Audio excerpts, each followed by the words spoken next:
شروع کریں جی اسٹارٹ سے. بسم اللہ الرحمن الرحیم نحمده ونصلي ونسلم على رسوله الكريم اما بعد فاعوذ بالله من الشیطان الرجیم بسم اللہ الرحمن الرحیم لقد نصركم الله ببدر وانتم اذلة فاتقوا الله لعلكم تشكرون صدق الله العظیم. الصلاة والسلام عليك يا سيدي يا رسول الله وعلى آلك وأصحابك يا سيدي يا حبيب الله مولاي صل وسلم دائما أبدا على حبيبك خير الخلق كلهم.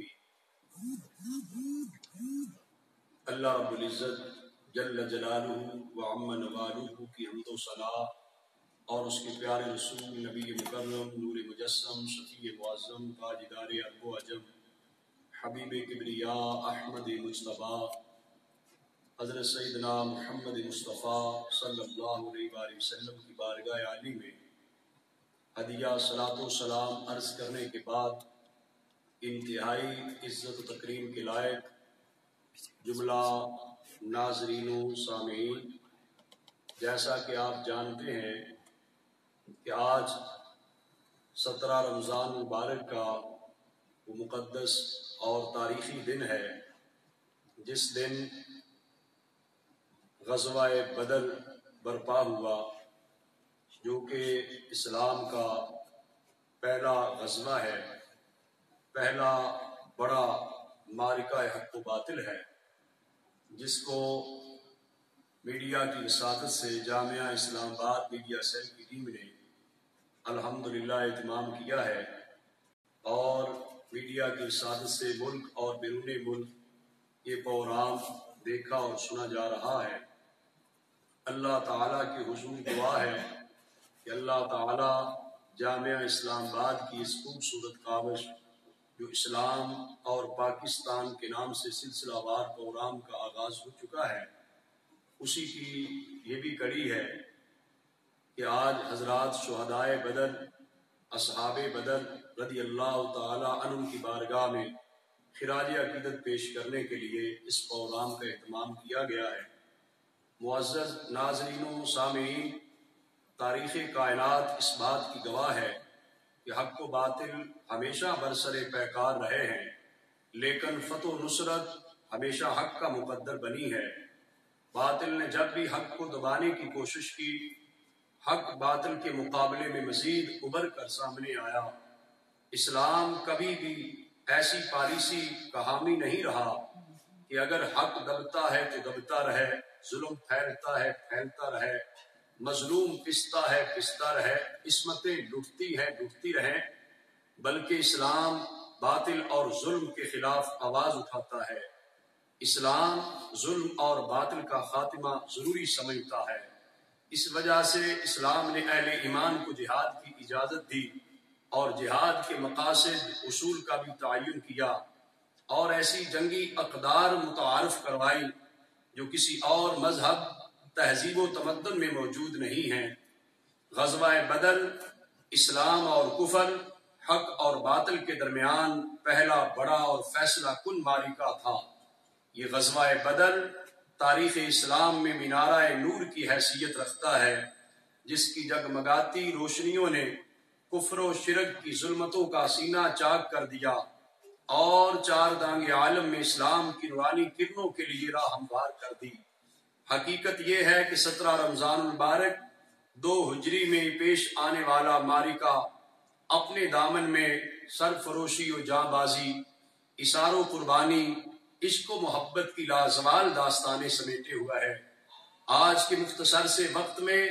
ہم غزوہ بدر کے پس منظر میں جا کر جو محرکات اور اسباب تھے انہیں بھی ڈسکس کریں گے، اور غزوہ بدر کے دوران پیش آمدہ واقعات و حالات کا جائزہ لیں گے، اور نبی کریم صلی اللہ علیہ وآلہ وسلم کے ساتھ صحابہ اکرام رضی اللہ تعالی عنہم کا جو جذبہ محبت و عشق ہے اس کو بھی ہم اس پروگرام کی وساطت سے دیکھ سکیں گے. معزز حاضرین و ناظرین، اگر دیکھا جائے تو غزوہ بدر برپا ہونے کے مختلف اسباب سیرت نگاروں نے ذکر کیے ہیں. ان میں ایک سبب یہ بھی بیان کیا جاتا ہے کہ مکہ مکرمہ سے مسلمانوں کا ہجرت کر کے مدینہ منورہ میں آ جانا اور پھر اسلام کا روز بروز بڑھتے چلے جانا، پھیلتے پھولتے چلے جانا، مکہ کے کفار کو یہ گوارا نہ تھا اور وہ چاہتے تھے کہ ایسی صورتحال بنے جس سے مسلمانوں کو دبایا جائے. اسی طرح مہاجرین مدینہ منورہ کو بھی اس بات کا غم ضرور تھا کہ مکہ کے رؤساء اور کفار نے کس طرح بھی دردی کے ساتھ انہیں ہجرت کرنے پہ مجبور کیا ہے. اس کے علاوہ بھی ایک ظاہری سبب جو کہ بڑا سبب گردانا جاتا ہے، وہ سبب یہ بھی قرار پایا کہ جو مکے والوں کی خرمستی تھی، اس کا سبب یہ تھا کہ معاشی طور پر، اقتصادی طور پر وہ مضبوط تھے، اور ان کی معاشی مضبوطی کا ایک راز یہ تھا کہ وہ ملک شام جو تجارت کے لیے آتے جاتے، تجارتی قافلے آتے، اس سے انہیں بہت زیادہ نفع ملتا تھا. ان دنوں میں رمضان المبارک کے آغاز میں حضرت ابو سفیان رضی اللہ تعالی عنہ جو ابھی دائرہ اسلام میں داخل نہیں ہوئے تھے، ان کا ایک بہت بڑا تجارتی قافلہ شام سے واپس آ رہا تھا. نبی کریم صلی اللہ علیہ وآلہ وسلم نے صحابہ اکرام رضی اللہ تعالی عنہم کے ساتھ مشورہ کیا اور مدینہ منورہ سے باہر نکلے کہ اس تجارتی قافلے کو دیکھا جائے. اگر یہ تجارتی راستہ اہل مکہ کا روک لیا جاتا ہے تو پھر اہل مکہ کا غرور کچھ خاک میں مل سکتا ہے، تجارتی اور معاشی اعتبار سے ان کو دھچکا پہنچے گا. پھر اہل مکہ جو مسلمانوں پہ ظلم و ستم ڈھاتے ہیں، طرح طرح کی شرارتیں کرتے ہیں، ان سے باز آ جائیں گے. اس بنیاد پر سرکار دو عالم صلی اللہ علیہ وآلہ وسلم مدینہ منورہ سے چند افراد سمیت نکلے تھے، اور راستے میں جا کر اگرچہ وہ قافلے نے راستہ بدل لیا، لیکن مدینہ منورہ سے نبی پاک صلی اللہ علیہ وسلم کا اس تجارتی قافلے کے لیے نکلنے کی خبر مکہ میں بھی پہنچ چکی تھی، جس سے اہل مکہ اور مکہ کے رؤساء اور سرداران جو تھے، انہوں نے بھی نبی کریم صلی اللہ علیہ وسلم اور مسلمانوں کے ساتھ جنگ کے لیے تیاری شروع کر دی.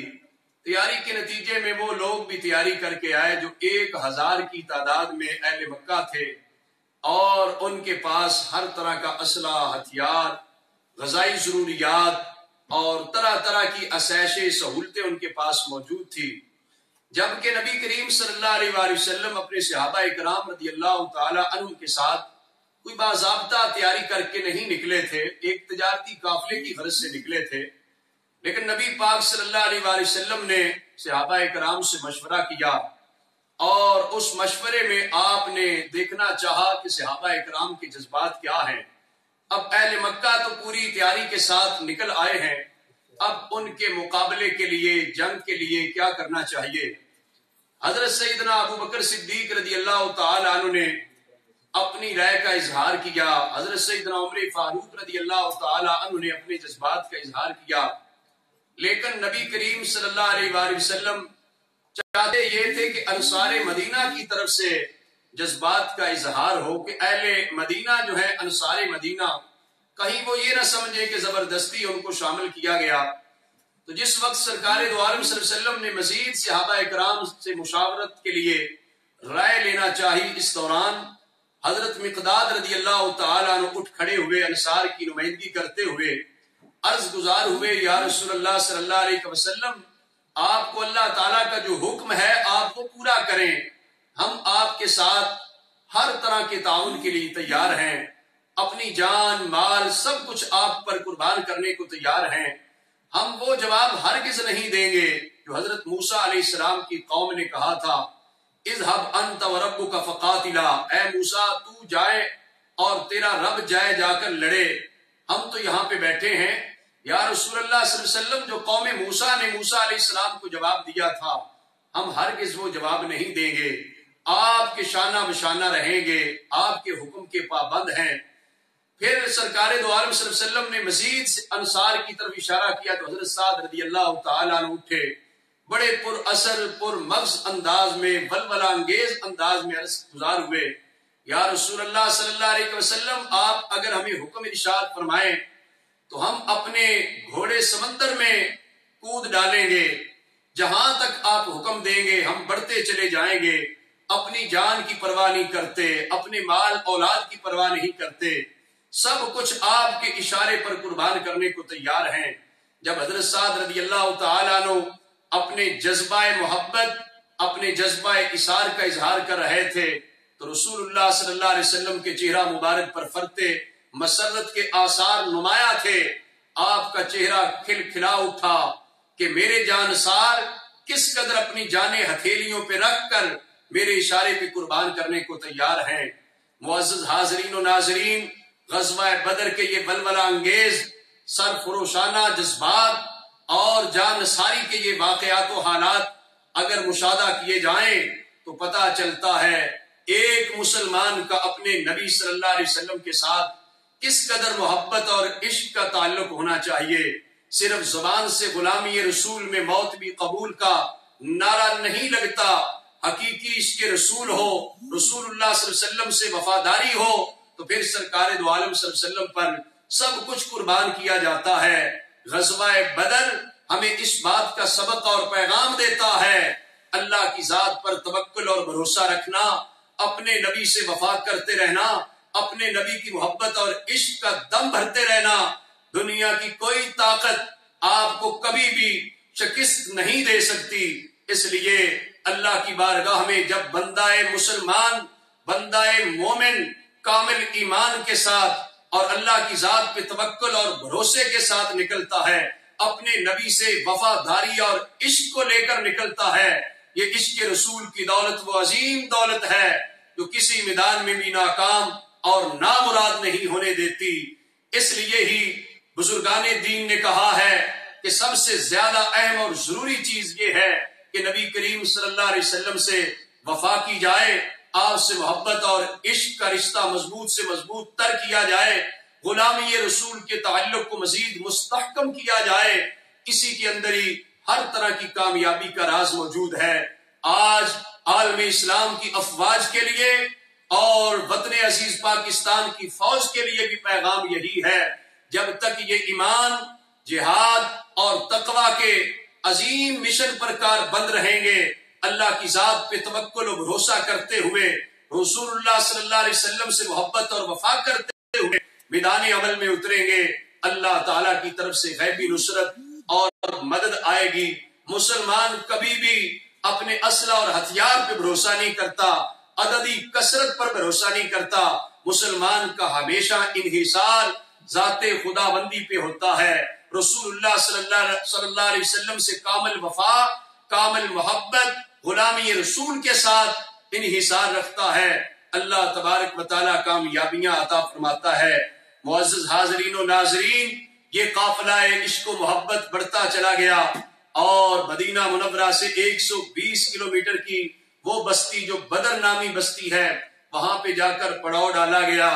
اور کفار مکہ بھی کرو فر کے ساتھ، ہر طرح کے ساز و سامان کے ساتھ، غذائی ضروریات کے ساتھ وہاں پہ پہنچ چکے تھے۔ سرکار دو عالم صلی اللہ علیہ وسلم کا خیمہ لگایا گیا، حضرت سیدنا صدیق اکبر رضی اللہ تعالیٰ عنہ نبی پاک صلی اللہ علیہ وسلم کے خیمے کے ساتھ آقا حضور کی حفاظت کے لیے، غلامی کا حق اور خدمت کرنے کے لیے اپنے آپ کو معمور کیے ہوئے تھے۔ اور اس دوران سرکار دو عالم صلی اللہ علیہ وسلم نے جس وقت جمعۃ المبارک کا دن تھا، 17 رمضان مبارک کا دن، جمعۃ المبارک کا دن تھا، آقا حضور نے میدان بدر کا وزٹ کیا، معائنہ کیا۔ اس دوران سرکار دو عالم صلی اللہ علیہ وسلم نے صف بندی بھی صحابہ کرام کی فرمائی۔ صف بندی کرتے کرتے آقا حضور علیہ السلام کے ہاتھ مبارک میں ایک چھڑی تھی جس سے آپ اپنے صحابہ کرام کی صف بندی فرما رہے تھے۔ صف بندی کے دوران حضرت سواد رضی اللہ تعالی کے پیٹ پر آقا حضور نے چھڑی لگائی، فرمایا اس طاوے یا سواد، اے سواد صف میں برابر کھڑا ہو جا۔ بڑا عجیب عشق کا منظر تھا۔ آقا حضور صلی اللہ علیہ وآلہ وسلم اپنے غلام، اپنے جانسار صحابی سے فرما رہے تھے کہ صف میں برابر ہو جا، چھڑی ان کے پیٹ کو لگتی ہے۔ بڑا عجیب سا واقعہ پیش آ گیا۔ حضرت سواد کہنے لگے، یا رسول اللہ صلی اللہ علیہ وسلم، آپ نے میرے پیٹ پر چھڑی لگائی ہے، میں اس کا بدلہ لینا چاہتا ہوں۔ ارے غلام اپنے آقا سے کیا بدلہ لے سکتا ہے، امتی اپنے رسول سے کیا بدلے کا متقاضی ہو سکتا ہے؟ لیکن سرکار دو عالم صلی اللہ علیہ وسلم کے عدل و انصاف کی داستانیں مشہور، سرکار دو عالم صلی اللہ علیہ وسلم کی شفقت و رحمت کی داستانیں موجود تھی۔ حضرت سواد کہنے لگے آقا حضور میں نے انتقام لینا ہے۔ آقا حضور نے فرمایا انتقام لے لے۔ حضرت سواد نے عرض کی آقا حضور جب آپ نے چھڑی میرے پیٹ پہ لگائی تھی، میرے پیٹ پہ اس وقت کپڑا ہٹا ہوا تھا، انتقام تو تب ہوتا ہے، آپ بھی اپنے پیٹ مبارک سے کپڑا ہٹائیں تاکہ میں انتقام لے سکوں۔ قربان جاؤں سرکار دو عالم صلی اللہ علیہ وآلہ وسلم جو عدل و انصاف کے سب سے بڑے عمل بردار ہیں، آقا حضور صلی اللہ علیہ وسلم نے اپنے غلام کے لیے، اپنے صحابی کے لیے، اپنے امتی کے لیے اپنے پیٹ سے پردہ ہٹایا، اور وہ صحابی کوئی انتقام نہیں لینا چاہتا تھا، وہ میدان جنگ میں اپنی زندگی کے آخری لمحات کو یاد کر کے یہ غنیمت سمجھنا چاہتا تھا کاش کہ مجھے جسم رسول صلی اللہ علیہ وآلہ وسلم کی خوشبو سونگھنا نصیب ہو جائے، رسول اللہ صلی اللہ علیہ وسلم کے جسم اطہر، جسم منور کے ساتھ بوسہ لینا نصیب ہو جائے۔ اس لیے حضرت سواد جو ہے وہ ٹوٹ پڑے، آقا حضور کے جسم مبارک پر وہ بوسے کی بارش کر دی، آقا حضور کو چومنے لگ پڑے۔ عرض کی آقا حضور میں تو انتقام کیا لینا ہے، میں تو یہ سمجھتا تھا ہو سکتا ہے کہ یہ میری زندگی کا آخری دن ہو، آخری لمحات ہوں، جاتے جاتے آپ کے جسم مبارک کا بوسہ لے لوں۔ یہ عقیدتیں، یہ محبتیں، یہ الفتیں، یہ احترام اور تقدس کی جو باتیں ہیں صحابہ کرام رضی اللہ تعالی عنہم نے یہ میدان بدر میں بھی قائم کی۔ تو سامعین محترم اس میں ہمارے لیے بھی سبق ہے، ہم نبی کریم صلی اللہ علیہ وسلم کے ساتھ محبت، عقیدت، پیار اور عشق کا رشتہ جو ہے اس کو مضبوط سے مضبوط تر کریں۔ اور پھر میدان بدر میں جاتے وقت ایک واقعہ یہ بھی پیش آیا جس سے ہمارے لیے سبق ہے، اگرچہ کوئی بڑے سے بڑا آدمی ہو جائے اسے کبھی بھی عدل و انصاف اور مساوات کو ہاتھ سے نہیں جانے دینا چاہیے۔ دیکھیں سرکار دو عالم صلی اللہ علیہ وسلم جب اپنے عشاق کے ساتھ بدر کی طرف رواں دواں تھے، ہر سواری پر تین تین سوار تھے، باری باری بیٹھتے تھے۔ وہ سواری جو رسول اللہ صلی اللہ علیہ وسلم جس پہ جلوہ افروز تھے، اس پر ایک باری میں حضرت علی رضی اللہ تعالیٰ عنہ نے بھی بیٹھنا تھا، حضرت زید رضی اللہ تعالیٰ عنہ نے بھی اس پہ بیٹھنا تھا۔ نبی کریم صلی اللہ علیہ وسلم اپنی باری سے جب فرصت اپنی باری سے فارغ ہوئے، سرکار دو عالم صلی اللہ علیہ وسلم نے فرمایا اے علی اب آپ کی باری ہے، آپ اس پہ بیٹھ جائیے۔ حضرت علی اور حضرت زید نے بیک زبان کہا تھا یا رسول اللہ صلی اللہ علیہ وسلم ہم اپنی باری آپ کو دیتے ہیں، ہمیں اپنی باری کی ضرورت نہیں ہے، یا رسول اللہ صلی اللہ علیہ وسلم ہم جو ہے پیدل چلیں گے، آپ اس سواری پہ سوار رہیں۔ قربان جاؤ میرے آقا صلی اللہ علیہ وآلہ وسلم کی عظمت اور شان پر، آپ کی سیرت و کردار پر آپ نے صحابہ اکرام سے فرمایا، حضرت علی اور حضرت زید سے فرمایا تھا ما انتما باقوى على المشي مني وما انا اغني عن الاجر منكما۔ اے علی، اے زید، میں تم سے پیدل چلنے میں زیادہ طاقتور ہوں، تم مجھ سے زیادہ پیدل چلنے میں طاقت میں بھی زیادہ نہیں ہو، اور میں اجر و ثواب سے بے پرواہ بھی نہیں ہوں۔ طاقت میرے پاس زیادہ ہے، میں پیدل زیادہ چل سکتا ہوں، اور اجر و ثواب کی بھی مجھے ضرورت ہے۔ اس سے آج کا جو وی آئی پی پروٹوکول ماحول ہے اس کو بھی سبق حاصل کرنا چاہیے۔ امام الانبیاء جو تاجدار کائنات تھے، سرکار دو عالم صلی اللہ علیہ وآلہ وسلم نے صحابہ کرام کے کہنے کے باوجود بھی ان کو سواری پہ باری باری سوار کر کے انہیں بتا دیا کہ میں پیدل بھی چلوں گا، اس لیے کہ جہاد کے لیے جانا، پھر پیدل چل کے جانا، جہاد کے لیے مشقتیں برداشت کرنا، اس پر جو اللہ تعالیٰ کی طرف سے بے مثال اجر و ثواب ہے، اس سے میں بھی اپنے آپ کو دور نہیں رکھنا چاہتا۔ اس سے ہمارے لیے بھی سبق ہے، ہم کسی مرحلے بھی نیکی کے کام کرتے وقت یہ نہ سمجھیں اب نیکی کافی ہو گئی، اجر و ثواب کی مزید ضرورت نہیں ہے۔ جتنا بھی نیک کام ہوتا جائے اللہ تعالیٰ کا شکر ادا کرنا چاہیے، آگے بڑھتے چلے جانا چاہیے۔ اور ایک واقعہ اس موقع پہ یہ بھی پیش آیا جو ہمارے لیے بڑا ہی سبق آموز ہے۔ آج کی معاشرتی زندگی میں لوگ بڑے بڑے وعدے کر کے بھول جاتے ہیں، اور ہمارے سیاستدان تو بڑے بڑے وعدے اس بنیاد پہ جھٹلا دیتے ہیں کہ یہ ایک سیاسی عہد تھا، سیاسی وعدہ تھا۔ دیکھیں ہمارے نبی صلی اللہ علیہ وسلم کی سیرت اور کردار کیا ہے۔ سرکار دو عالم صلی اللہ علیہ وآلہ وسلم کے پاس غزوہ بدر میں حضرت حذیفہ اور ان کے والد گرامی مکہ مکرمہ سے آ رہے تھے۔ راستے میں کفار مکہ نے انہیں پکڑ لیا اور اس شرط پر چھوڑا تھا کہ ہمارے ساتھ وعدہ کر کے جائیں، آپ مسلمانوں کے ساتھ مل کر ہمارے مقابلے میں جنگ میں نہیں آئیں گے، ہمارے مقابلے میں لڑیں گے نہیں۔ وہ غزوہ بدر میں پہنچ جاتے ہیں۔ اب جس وقت غزوہ بدر میں مسلمانوں کی عددی قلت تھی، افراد کی اشد ضرورت بھی تھی، ایسے حالات میں تو شکر کرنا چاہیے کہ کوئی آیا ہے، مزید اس کو اپنے قافلے میں شامل کر لیا جائے۔ لیکن امام الانبیاء صلی اللہ علیہ وسلم کی سیرت طیبہ پڑھیے، آقا حضور کا ایفائے عہد دیکھیے۔ آقا حضور نے فرمایا، اے حذیفہ، آپ لوگ کفار سے یہ وعدہ کر کے آئے ہیں، ہم ان کے مقابلے میں تم نہیں لڑو گے، تو میں یہ چاہتا ہوں کہ آپ ان سے کیا گیا عہد پورا کریں، اللہ تعالی ہماری مدد فرمائے گا۔ میں وعدے کو جھٹلانے کے لیے نہیں آیا، میں تو ایفائے عہد کا درس اور سبق دینے کے لیے آیا ہوں۔ یہ غزوہ بدر کی تاریخ میں ایفائے عہد کے حوالے سے بھی ایک ہمارے لیے سبق موجود ہے، جہاں غزوہ بدر کے حالات و واقعات میں ہمارے لیے عدل و انصاف کی مثال بھی موجود ہے اور ایک انسانی مساوات کی مثال بھی موجود ہے، اور یہ ایفائے عہد کی مثال بھی ملتی ہے کہ باوجود اس کے کہ ضرورت بھی تھی، افراد کی قلت تھی، لیکن نبی کریم صلی اللہ علیہ وسلم نے اپنے صحابہ کرام کو کفار کے ساتھ کیے ہوئے عہد کو نبھانے کا جو درس دیا ہے، کبھی بھی عہد کو توڑنے کا درس نہیں دیا۔ یہ سرکار دو عالم صلی اللہ علیہ وآلہ وسلم کی سیرت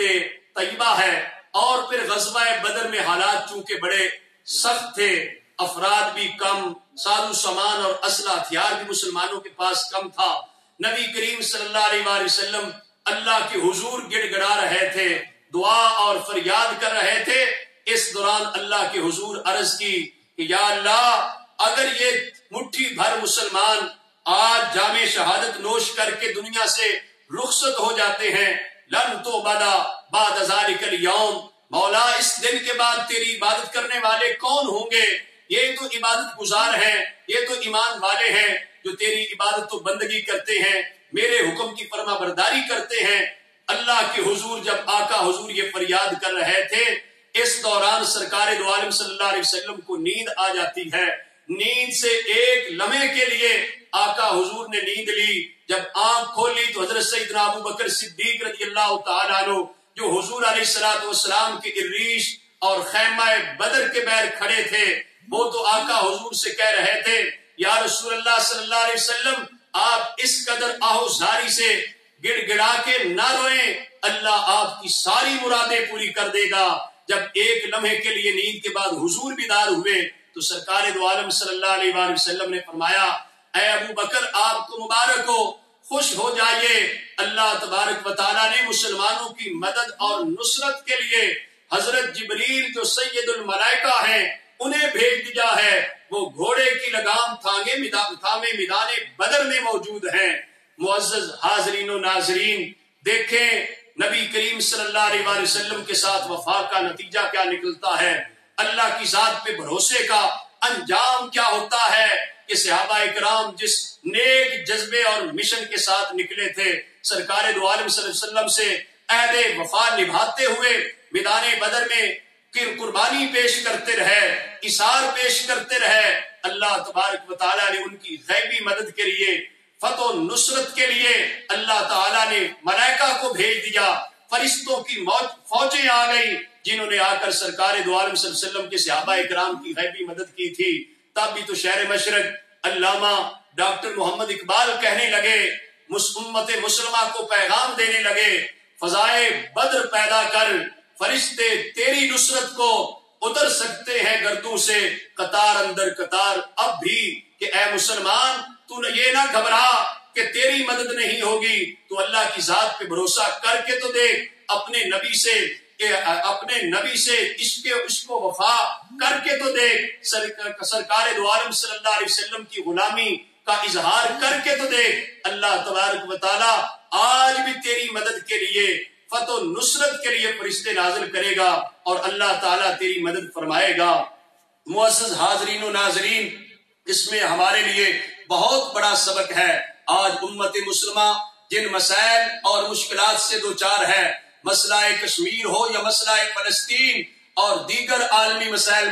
میں تو یہ سمجھتا ہوں جو فضائے بدر پیدا کرنی ہماری ذمہ داری بنتی ہے، اس میں مسلمان ناکام ہیں۔ اگر فضائے بدر پیدا کی جائے آج بھی عالمی مسائل حل ہو سکتے ہیں۔ مسلم امہ کے حکمرانوں کو ایمانی غیرت بیدار کرنی چاہیے اور اپنے ایمان، تقوی اور جہاد فی سبیل اللہ کو مزید مشن کو مضبوط کرنا چاہیے، تب جا کر میدان عمل میں فتح و نصرت ملے گی، کامیابی میسر آئے گی۔ اور اس دوران غزوہ بدر میں مختلف معجزات کا بھی اظہار ہوتا ہے، جس طرح کہ حضرت عکاشہ رضی اللہ تعالی عنہ کی تلوار ٹوٹ جاتی ہے، آقا حضور انہیں ایک لکڑی عطا کرتے ہیں، فرماتے ہیں قاتل بہذا یا عکاشہ، اے عکاشہ آپ یہی تلوار لے لیں۔ اب ایک جڑ کی لکڑی تلوار کیسے ہو سکتی ہے؟ لیکن اس نبی کی عطا کردہ ہے جس نبی کو اللہ تعالیٰ نے ہر طرح کے اختیارات سے مالا مال کر رکھا ہے۔ آپ کسی کو لکڑی عطا کر دیں وہ بھی تلوار کا کام دیتی ہے۔ حضرت سلمہ رضی اللہ تعالیٰ عنہ کو حضور نے کھجور کی ٹہنی دے کر کہا تھا اضرب بے، اسی کے ساتھ مارنا شروع کر دے۔ وہ کھجور کی ٹہنی تلوار اور تیر کا کام دینے لگی اور حضرت رفاع رضی اللہ تعالیٰ کی آنکھ کا ڈیلا نکل گیا تو حضرت رسول اللہ صلی اللہ علیہ وسلم کی بارگاہ میں آنکھ کا ڈیلا لے کر حاضر ہوئے۔ آقا حضور نے اپنے لعاب مبارک سے اسے اپنی جگہ پہ رکھ دیا اور سرکار دو عالم صلی اللہ علیہ وسلم نے جب اپنا لعاب مبارک لگایا اس سے فوری طور پہ تکلیف دور ہو گئی۔ حضرت رفاع کہا کرتے ہیں یوں لگتا تھا جیسے کوئی تکلیف مجھے ہوئی نہیں ہے۔ معزز حاضرین و ناظرین، اس موقع پر ایک یہ واقعہ بھی پیش آیا ہے جو ہمارے لیے اعتقادی طور پر، نظریاتی طور پر ہمارے لیے رہنما ثابت ہوتا ہے۔ بخاری شریف کے اندر بھی حدیث پاک یہ موجود ہے۔ حضرت انس بن مالک رضی اللہ تعالی روایت کرتے ہیں کہ سرکار دو عالم صلی اللہ علیہ وسلم نے جنگ شروع ہونے سے پہلے ہی آقا حضور نے بدر کے میدان کا معائنہ کرتے کرتے اپنے ہاتھ کی چھڑی سے کچھ جگہ پہ نشانات لگائے تھے۔ فرمایا ہاذا مصرع فلاں، ہاذا مصرع فلاں، اس جگہ پہ فلاں کافر مر کے گرے گا، اس جگہ پہ فلاں کافر مر کے گرے گا، یہ فلاں کے مرنے کی جگہ، یہ فلاں کے مرنے کی جگہ ہے۔ قربان جائیے سرکار دو عالم صلی اللہ علیہ وسلم کے خدا داد علم غیب پر کہ آقا حضور نے جہاں جہاں نشانات لگائے تھے، حضرت انس کہتے ہیں واللہ، اللہ کی قسم، ما مات احد عن موضع یادہ صلی اللہ علیہ وسلم، آقا حضور صلی اللہ علیہ وسلم نے جہاں پر نشان لگایا تھا اس جگہ سے کوئی کافر بھی آگے پیچھے نہیں مرا۔ وہ کفار میدان بدر میں اسی جگہ پہ مرے اور اپنے انجام کو پہنچے ہیں۔ اور اللہ تبارک و تعالیٰ نے صحابہ اکرام کو کس قدر فتح و نصرت عطا فرمائی۔ پہلا دستہ جو حضور علیہ السلام نے تیار کیا اس میں حضرت شیر خدا مشکل کشا حضرت مولا علی رضی اللہ تعالیٰ عنہ بھی تھے اور حضرت عبیدہ رضی اللہ تعالیٰ عنہ، حضرت عباس رضی اللہ تعالیٰ عنہ بھی تھے۔ اگرچہ حضرت عبیدہ اس میں زخمی ہوئے لیکن حضرت علی اور حضرت عباس رضی اللہ تعالیٰ نے دشمنوں کو اس وقت اس قدر بری شکست سے دوچار کیا تھا کہ کفار مکہ اس سے گھبرا گئے اور دو ننھے صحابہ حضرت معاذ اور معوذ سے اللہ تعالیٰ نے اس امت کا فرعون جو ابو جہل تھا اس کو کیفر کردار تک پہنچانے کا کام لے لیا تھا۔ وہ اپنے آپ کو بڑا جری سمجھتا، بہادر سمجھتا تھا۔ اللہ تعالیٰ نے حضور کے ماننے والے ننھے مجاہدین سے اس کا سر قلم کروا کے دنیا والوں کو یہ سبق دے دیا کہ مسلمان اگرچہ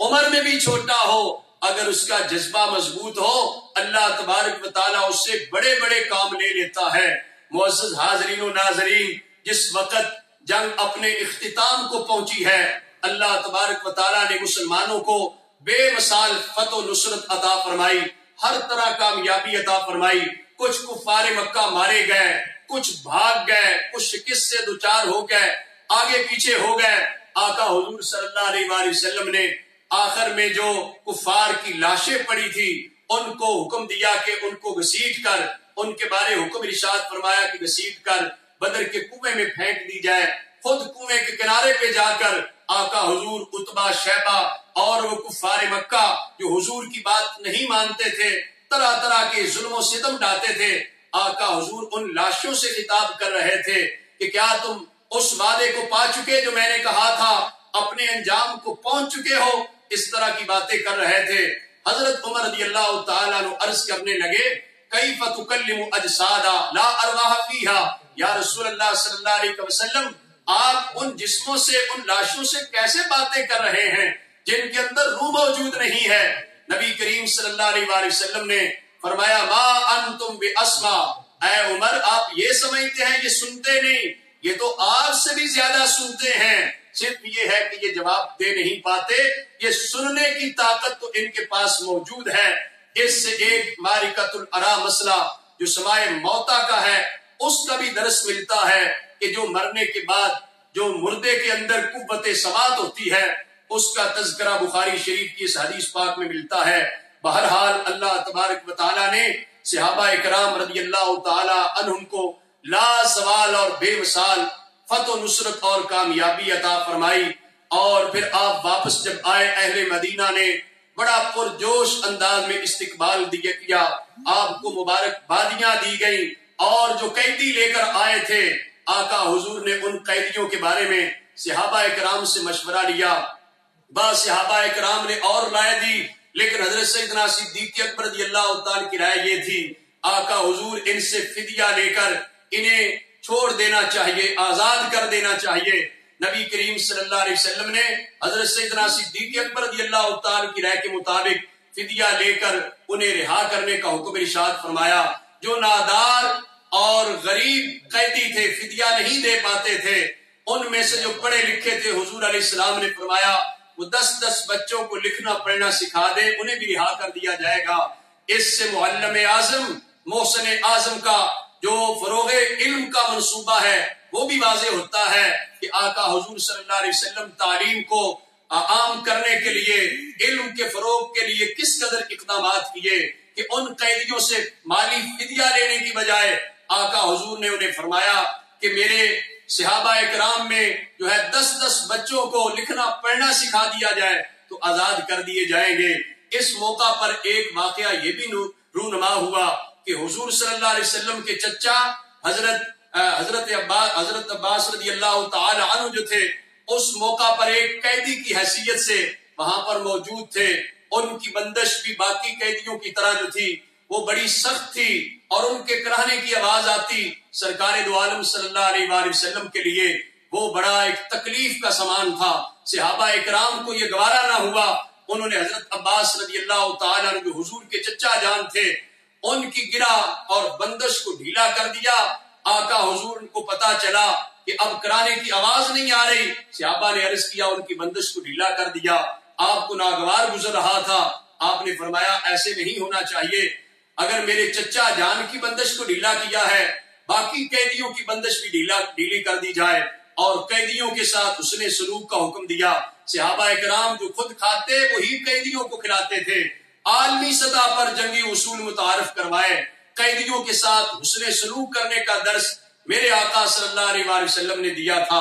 اور اس موقع پر ایک یہ واقعہ بھی پیش آیا کہ جب حضرت عباس رضی اللہ تعالی سے فدیہ لینے کی بات کی گئی انہوں نے عرض کی آقا حضور آپ جانتے ہیں میرے پاس کچھ نہیں، میں تو نادار ہوں، میرے گھر میں کچھ نہیں تھا مکہ مکرمہ میں. قربان جاؤں نبی صلی اللہ علیہ وآلہ وسلم کے علم غیب پر آقا حضور مدینہ منورہ میں ہیں. حضرت عباس رضی اللہ تعالی مکہ مکرمہ سے چلے، اپنی اہلیہ محترمہ سے بات چیت کر کے آئے تھے اگر میں مر جاؤں تو میرا یہ سونا میرے بچوں میں تقسیم کر دینا، میری یہ دولت میری اولاد میں تقسیم کر دینا. میرے آقا صلی اللہ علیہ وآلہ وسلم نے فرمایا اے میرے چچا تو کہتا ہے نادار ہے، تیرے پاس کچھ نہیں ہے، تو آتے وقت مکہ مکرمہ سے آتے وقت میری چچی کے ساتھ جو تو نے بات کی تھی کہ اگر میں مارا جاؤں تو یہ سونا اور دولت جو ہے یہ میرے اولاد میں تقسیم کر دینا، وہ کس کے لیے ہے؟ رسول اللہ صلی اللہ علیہ وسلم نے جب غیب کی خبر ارشاد فرمائی حضرت عباس جو ہے اسی وقت جو ہے کلمہ شہادت پڑھ کے دائرہ اسلام میں داخل ہو گئے اور کہنے لگے یہ راز کی بات جو میرے اور میری بیوی کے درمیان تھی یہ تو کسی اور کو پتہ تک نہیں تھی۔ اگر آپ مدینہ منورہ میں بیٹھ کے مکہ کی ہر بات اور راز کو سن سکتے ہیں، آپ اللہ کے نبی برحق ہی ہو سکتے ہیں۔ سرکار دو عالم صلی اللہ علیہ وآلہ وسلم کے غیب کا علم دیکھ کر دیگر کفار بھی کچھ مسلمان ہوئے ہیں، تو حضرت عباس رضی اللہ تعالیٰ عنہ بھی آپ بھی دائرہ اسلام میں داخل ہوئے ہیں۔ معزز حاضرین و ناظرین، غزوہ بدر اپنے اندر بے شمار جو ہے وہ اسباق بھی رکھتا ہے، ہمارے لیے درس عبرت بھی رکھتا ہے۔ کچھ نکات اور نتائج بھی ہیں جو بدر کے ہیں۔ ان میں سے ایک بات جس طرح میں نے پہلے اشارہ کیا ہے کہ مسلمانوں کو چاہیے کبھی بھی اپنے اسلحہ ہتھیار پہ بھروسہ نہ کریں۔ اپنی افرادی قوت اگرچہ جمع کرنے کا حکم دیا گیا، لیکن بھروسہ اور توکل افرادی قوت پہ نہیں ہونا چاہیے، بھروسہ ایٹم پہ نہیں ہونا چاہیے۔ ایٹمی طاقت جمع کریں، زیادہ سے زیادہ کریں، لیکن یہ بھروسہ ایٹم پہ نہیں ہونا چاہیے، بھروسہ اللہ تعالیٰ کی ذات پہ ہونا چاہیے۔ اور کثرت کے لحاظ سے عددی کثرت پہ بھی انحصار نہیں ہونا چاہیے، اللہ کے فضل و کرم پہ انحصار ہونا چاہیے، رسول اللہ صلی اللہ علیہ وسلم کے رشتہ غلامی پر انحصار ہونا چاہیے۔ آپ کے ساتھ وفاداری اور جذبہ عشق رسول پہ انحصار کرتے ہوئے مسلمان میدان عمل میں اتر پڑے، انہیں دنیا کی کوئی طاقت نہیں روک سکتی۔ ہر میدان میں کامیابی ان کا مقدر بنے گی۔ اور ایک سبق یہ بھی ہمیں ملتا ہے کہ اگر مسلمان اخلاص اور ہمت سے میدان عمل میں اترتا ہے، اس کے لیے حالات سر بسر بدل جاتے ہیں، اس کے لیے حالات خود بخود سازگار ہو جاتے ہیں۔ کچھ لوگ حالات کی ناسازگاری اور ناموافق حالات کا شکوہ کرتے اور زبان پر باتیں کرتے کرتے کوئی کام کرنے کو تیار نہیں ہوتے۔ انہیں غزوہ بدر کو پڑھنا چاہیے۔ غزوہ بدر میں صحابہ اکرام کی سرفروشی اور جاں بازی کے حالات و واقعات کو گہری نظر سے پڑھنا چاہیے۔ اور اسی طرح اس بات کو بھی مسلمانوں کو اپنے دامن میں اپنے پلے باندھ لینا چاہیے کہ مسلمان اخلاقیات کے لحاظ سے غیروں کا کبھی بھی محتاج نہیں ہے، بلکہ یورپ والے، مغرب والے یہ اسلام کے اخلاقیات کے محتاج ہیں۔ لہذا اخلاقی طور پہ مسلمان کو اپنی سطح بلند رکھنی چاہیے۔ نبی کریم صلی اللہ علیہ وآلہ وسلم نے میدان بدر میں سخت اور مشکل حالات میں بھی افائے عہد کا درس دیا ہے، عدل و انصاف کو قائم رکھا ہے، مساوات قائم کی ہے، اپنے صحابہ سے مشاورت کی، آزادی اظہار رائے عطا کیا ہے اور قیدیوں کے ساتھ حسن سلوک کیا ہے۔ سرکار دو عالم صلی اللہ علیہ وآلہ وسلم نے کس قدر اخلاقیات کے لحاظ سے بھی ہمارے لیے سبق چھوڑے ہیں۔ دعا ہے کہ اللہ تبارک و تعالی مجھے اور آپ سب کو غزوہ بدر سے درس اور سبق حاصل کرنے کی توفیق عطا فرمائے۔ حضرات اصحاب بدر، شہدائے بدر رضی اللہ تعالی عنہ کے پاکیزہ مقدس جذبات اور مجاہدانہ کردار کے طفیل اللہ تعالی ہمیں اپنے اخلاقیات سنوارنے کی توفیق عطا فرمائے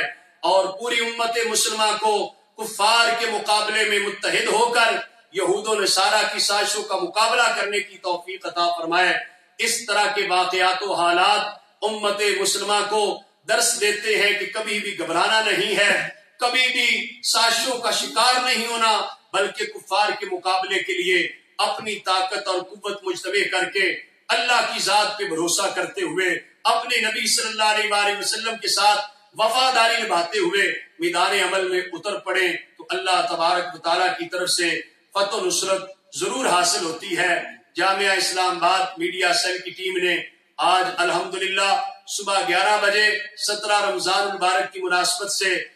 ام المؤمنین حضرت سیدہ عائشہ صدیقہ رضی اللہ عنہا کی بارگاہ میں خراج عقیدت پیش کرنے کے لیے بھی لائیو پروگرام کا اہتمام کیا،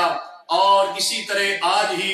6 بجے سے یہ حضرات شہدائے بدر اصحاب بدر رضی اللہ تعالی عنہم کی بارگاہ میں خراج عقیدت پیش کرنے کے لیے اس لائیو پروگرام کا اہتمام کیا۔ اللہ تعالی میڈیا سیل کی پوری ٹیم کو ہر طرح کی برکات عطا فرمائے، اور ہمارے ناظرین ملک اور بیرون ملک میں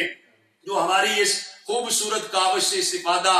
کر رہے ہیں، اللہ تبارک و تعالیٰ انہیں مزید فیض یاب کرے، اور اسلام اور پاکستان نام سے جو جامعہ اسلام آباد کا سلسلہ وار پروگرام شروع ہو چکا ہے، انشاءاللہ تعالی مزید یہ بہتر سے بہتر انداز میں آگے بڑھتا چلا جائے گا۔ جامعہ کے جملہ وابستگان تمام اہل محبت اور اہل اسلام سے گزارش ہے کہ اسلام اور پاکستان پہ جو ہے اس پروگرام کو ضرور سماعت کرتے رہیں. انشاءاللہ اسلام کا حقیقی چہرہ، اسلام کا حقیقی تشخص پیش کیا جائے گا اور وطن عزیز پاکستان کے ساتھ جذبہ حب الوطنی کو فروغ دیا جائے گا. اللہ تبارک و تعالی حضرات شہدائے بدر رضی اللہ تعالی عنہ کے درجات کو مزید بلند فرمائے. اور میں تمام ناظرین و حاضرین سامعین سے گزارش کروں گا کہ آپ ضرور آج افطاری کے وقت جو ہے فاتحہ خوانی کا اہتمام کر کے دن بھر جو تلاوت کی، ذکر اذکار اوراد پڑھے، امور خیر سر انجام دیے، سب کا ثواب بارگاہ مصطفیٰ صلی اللہ علیہ وسلم میں